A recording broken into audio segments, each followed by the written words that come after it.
तसं कर की दत्तप्रभूंना तू प्रसन्न कर. म्हणजे दत्तप्रभू तुला वरदान देतील असं सहस्त्रभाऊचं वरदान मागून घे की जेणेकरून तुझ्या इच्छेनुसार तुला जेवढं धनधान्य लागले तू उलट गोरगरिबांना वाटव एवढं तुला धनधान्य तुझ्या मताने मिळावं.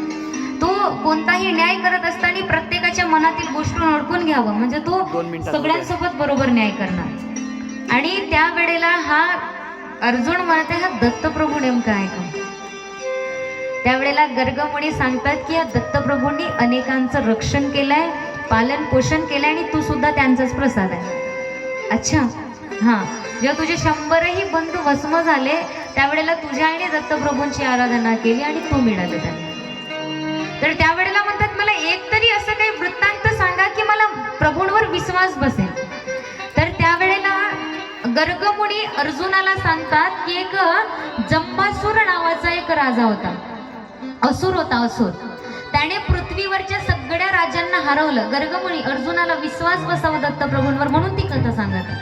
हे सगळं चरित्रामध्ये आलेल्या कथा, एका पाठोपाठ एक कथा आलेली आहे. सगळी मदालसाची कथा आहे, ते मदाईसाची सगळ्या कथा आहे दत्त चरित्रामध्ये.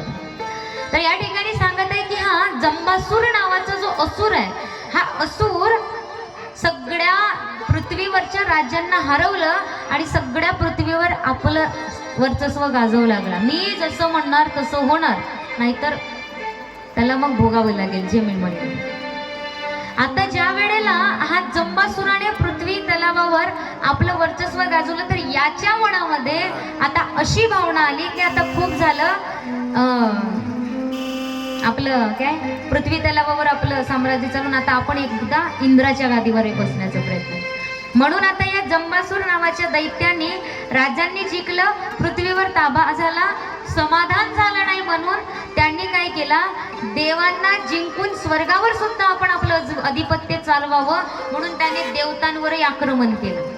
सगळ्या असुरांना सोबत घेतलं आणि देवतांवर आक्रमण केलं. आता ज्या वेळेला सगळ्या देवतांवर आक्रमण केलं तर या जंबासूर नावाच्या असुराने जो आहे